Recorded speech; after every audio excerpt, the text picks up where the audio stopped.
Appointment settings rules have changed going into 2026, and if you're still playing by the old rules, you're actively putting yourself at a huge disadvantage. I know this because I spent the past few years setting and managing teams on some of the biggest offers in the high ticket space. It's my job to know exactly what works, and I've watched the rules change over time and time again. So in this video, I'm breaking down the new rules of appointment setting in 2026. What changed, why it matters, and what to add to your process today, and what to cut from it. First, we have to understand what most setters are getting wrong on the phone right now. Show rates across the entire industry have been dropping significantly for the past 6 months, and most setters can't figure out why. We're in a trust recession. Over the last 2 years, a lot of creators in this space have been exposed as scammers. People have watched coaches that they love get publicly outed. People have spent $5,000 to $10,000 on programs that didn't deliver, and every single one of these leads is in somebody's CRM or pipeline right now. And when you call them, they're not a fresh lead anymore. They're already skeptical, already on guard, and already deciding within the first 30 seconds if you're going to be the next person to lie to them just to get their money. This is the environment that you're setting in now. The old method has stopped working. Generic openers like, hey, how are you doing today? You sound like every other setter that they've spoken to and that they've hung up on. The second they hear it, they're out. Surface level discovery questions get surface level answers. The lead deflects, gives you a one-word answer, and the call goes nowhere. Reading from a script, even from a really good one, kills the call before it even starts. Anyone that has been pitched in the last 2 years can hear a script from a mile away. The skill ceiling for setting went up. 5 years ago, you could follow a script and book calls. The leads were greener, the space was newer, and a halfway decent framework was enough. But that's done. Leads have been more sophisticated than they ever have been. Your skill level has to be a lot better than it was. And what's working now is selling at the identity level, which is the highest form of persuasion there is. Identity is the most powerful belief system within a person. It transcends external validation, social pressure, and even rational argumentation. Nothing is more persuasive to an individual than their own self-perception. The way you view yourself determines the decisions that you make, the actions that you take, and ultimately the results that you produce. Now, most people fail at this because they attack limiting beliefs head on. What actually works is this. When you hear a limiting belief, you confront it by getting them to admit that they are the type of person to take action that's congruent to their goal. The paradox is, though, is that most people's actions are not aligned with their goals, which is precisely why they have not achieved them yet. Common objections list. Now, before they use any word tracks below, which is what I'm about to go with you right now, one of the word tracks is going through the identity level. Always must see where they're coming from first, so that way you know how to handle it, okay? Because it doesn't make any sense where if you're trying to overcome concern or belief and you just argue with them saying that the belief is wrong, you can't do that at all, okay? So you first must clarify, which just means, how do you mean by this, right? When you say this, what do you mean by that? Just trying to get a better understanding. The second step is probing. So you're just diving deeper. You're asking more questions around that. The third step is a reframe. So if you're unfamiliar with what a reframe is just getting the prospect or the person that you're speaking to look at this situation from your lens, from the way that you see it, okay? Because life is all about perspective. So I want to take off my glasses, my perspective, my glasses on them. So that way they can see the situation how I see it. That's why it's called a reframe, because we all look at life through a frame, all right? Now, I'm not changing the facts. I'm just changing the way that you see the story. That's pretty much it. And then CTA, call to action. So this just means you ask the next question or you give them something to act on, all right? So this is a big objection or concern that we have on one of my offers, where it's more of like a wealthier type of offer, where the people are tired typically, or they've already just sold their businesses and they're just looking to trade as a hobby, all right? And we used to have a hard time with this until we started selling with identity. Shout out to my boy as well, Evan. He actually helped us out with this. So the objection is, okay, I just want to do this as a hobby. They're typically well off and they want to use trading in their free time. So the prospect typically says, yeah, I've already sold my businesses. Money isn't a problem for me. I just want to trade because I'm bored of playing golf, right? And this is what the setter is going to say, okay? Well, first off, that's a great problem to have. I mean, I wish I was in your shoes, right? So being real, you're bored and you're looking for something to do. And I'm sitting here thinking you've already won, right? And by the way, again, these are reframes, okay? These word tracks. So this is after I've clarified and probed. So I just want you to understand that. So after you said, first off, that's a great problem to have. I wish I was in your shoes. So being real, you told me you're bored and you're looking for something to do. And I'm sitting here thinking you've already won, right? You've built the businesses. You've already retired. The money's there. Like, that's genuinely the dream for most people I talk to. So you could go fishing, you could travel, you could spend more time with the kids. And isn't that kind of the whole point as to why you built everything in the first place, to get your time back? So help me understand, like, why would you take that same time and voluntarily walk into something uncomfortable again? You already know what the grind costs you. You already know what that's like. Why trading specifically, right? The lead says BS answer, right? Something that we can't take. And I say, because I actually want to understand what's driving this for you, right? I was talking to someone not too long ago in a similar situation. A guy who built multiple businesses was his own boss basically his whole life. And I asked him the same thing. He said, look, I've already done the business thing. I've mastered that game, but I'm not wired to just sit still, because that was basically my whole life, who I was my whole life, working 8 to 12 hours a day. But now I don't want to do that anymore. So I just need something where I can keep growing, no employees, no clients, no one to manage, just me making decisions. And that was trading for him. But I don't want to assume this is for you, John. So what's the real reason you want to do this, right? And what you're going to find is that this is so good, because this is me giving an identity statement, right? Because number one, I can just pretty much just make up like a straw man, like a fake person, just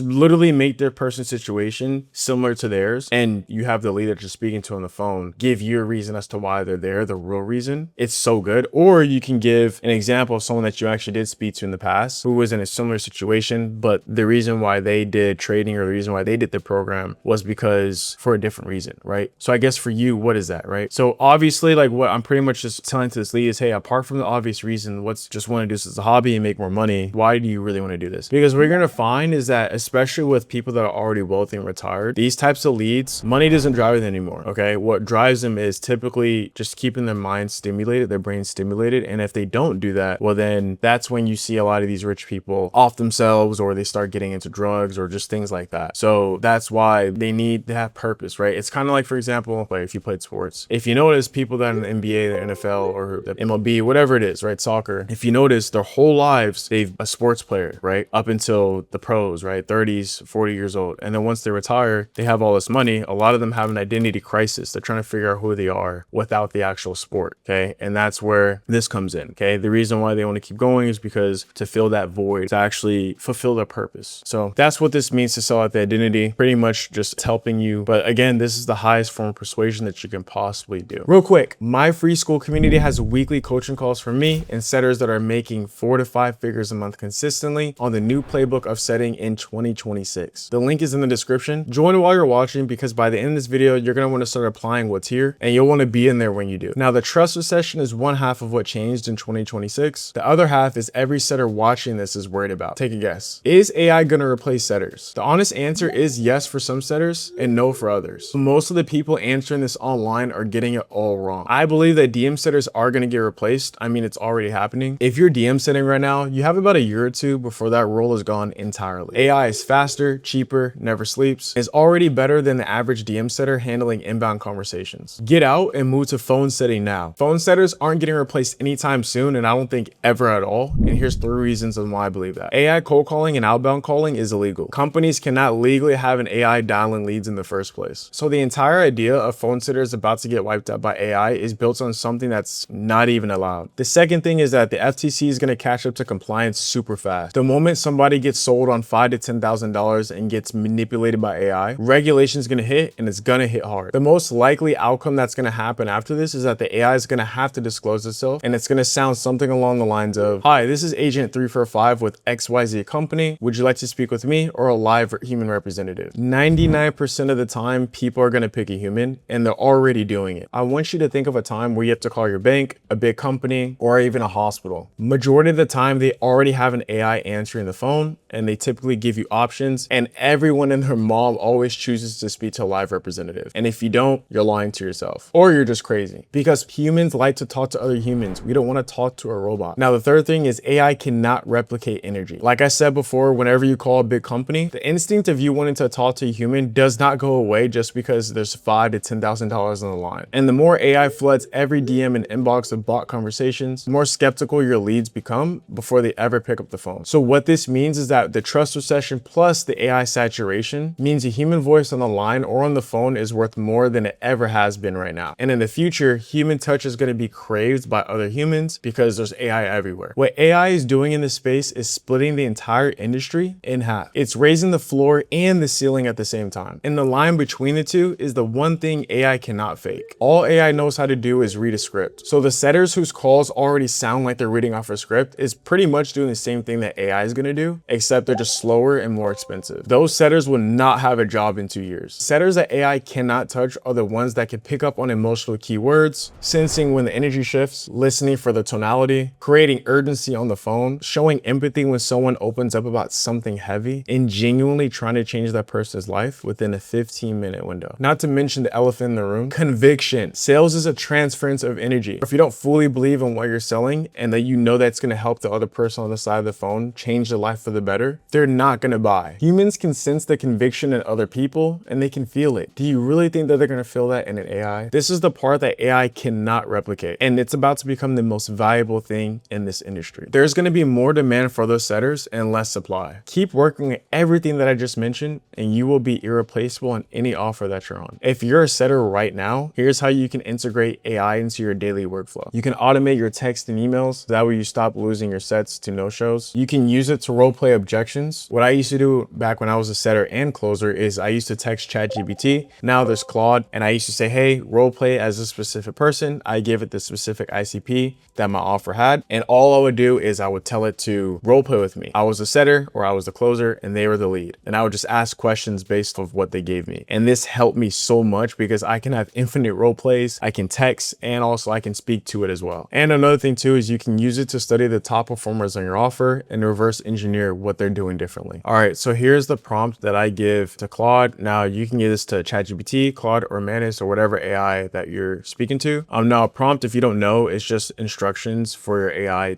on how to act. Okay, so basically what I'm gonna say is you are now acting as the prospect on the phone. The user, me, will play as a phone setter, and I'll be using the standard 7-step phone framework to qualify you and to try to get you booked for a call. So here's the context and setup. So the conversation, just give us some background. And by the way, if you're not on an offer, that's cool. Just act like you're selling for your favorite offer. So the conversation is about trading course / mentorship opportunity, learning how to trade or get mentored in trading. The mentorship costs a few $1,000s. This knowledge is not known to you as the prospect. Signed up for a free course. There's a deep reason it's my job as the phone setter to uncover why. You're curious, but not fully sold yet. Your goal as the prospect is to respond naturally, realistically, and conversationally like a human on the phone, not like a bot. Use short, casual messages like a real phone call and vary your tone, and then occasionally include hesitation, curiosity, or emotion, whatever fits your personality that you're simulating. So what I will say is that you can also speak to it on, like, I know ChatGPT you can, I don't know if Claude you can, but you can have, like, it could speak back to you like a real conversation. But yeah, or you could just text it. Either or works. Prospect personality settings, so you give the AI different personalities it can be. So like curious but skeptical, excited and open, struggling financially, analytical. I would definitely give it more of a harder type. Think of it like there's levels to it, but definitely give it like a harder, I would say, A-type personality. Like, why are you asking me these questions? People that typically say that, or skeptical, stuff like that, to challenge yourself. And so that way you can get better. Okay. And then also have it say, be consistent once you choose personality, or respond like the same person the entire chat. All right. The setter user will go through these stages, and you're pretty much just going through Theoretica, which is intent. What has happened in their life that make them want the free course or work with their offer owner? Logical outcome. What is their goal? Why is that their goal? Emotional outcome. How do they want to feel when they reach that goal? How have they been feeling because of their current situation? Why is it so important for them? Impact. How does what they're going make them feel? How does it feel to be in the exact situation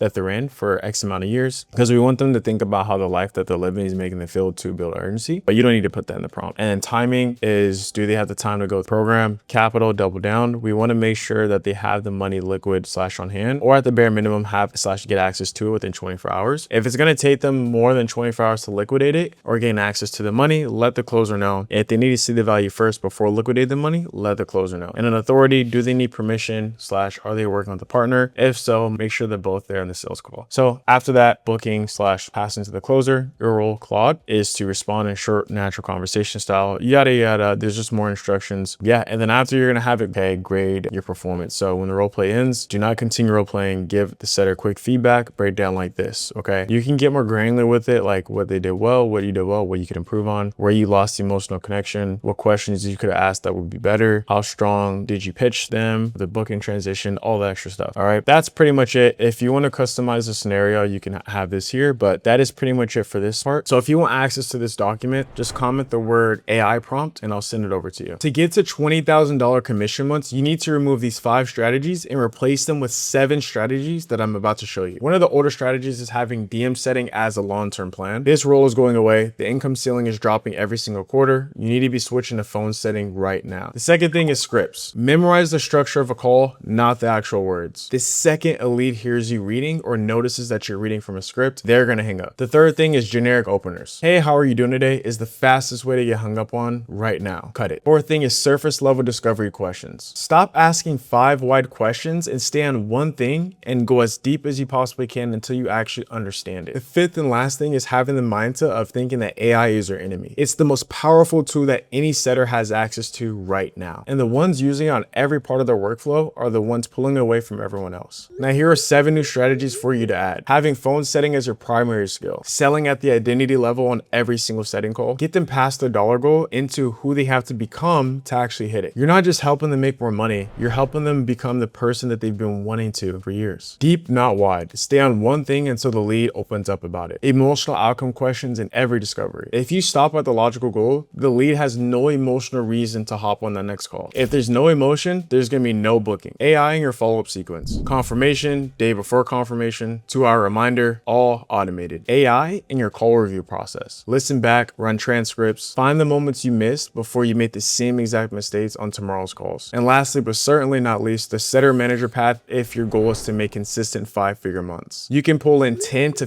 $50,000 commission months without taking a single sales call yourself. You train other setters, you manage a team of them, you take a percentage of all the cash that they're collecting, and make money while you sleep. You're already good at setting, you might as well just multiply yourself instead of capping yourself with a few sets a day. Imagine this, instead of you booking in 3 people per day, and let's say 8 to 10 of those leads close, you get a percentage off of all of those 8 to 10 leads that just closed. And honestly, what my day looks like as a setter manager is I have team meetings in the morning and then we run drills. And pretty much after that, I'm just going through my checklist. I'm reviewing the setter's calls. I'm making sure that everyone's hitting their KPIs, making sure that the numbers look right. And basically throughout the day, if anyone needs help, I'm here. I'm fixing any issues, which all takes around 3 to 5 hours a day. And once I'm done with my to-do list, I'm basically free for the rest of my day. I just keep my notifications on just in case my team needs me. The setters who run this checklist are gonna be making $15,000 to $20,000 commission months by the end of 2026. The ones who don't will be out of the industry blaming everything except for the fact that they didn't want to adapt when the rules changed. Setting in 2026 is the highest paying skill that you can build in the online space right now. And the difference between the people who get it and the people that don't is about to be the widest it's ever been. If you want help becoming a top 1% setter, my free school community link is the second link in the description. I run weekly coaching calls in there and you'll be around other setters that are making money following these new rules. If you want to work with me directly, I have an exclusive group called the HQ Vault where you get one-on-one coaching from me, group coaching calls from setters making 5 figures a month, guaranteed placement onto a setting role, and 24/7 access to me and my coaches. It's the first link in the description. If you're serious about making money as a setter in 2026, this is where you need to be.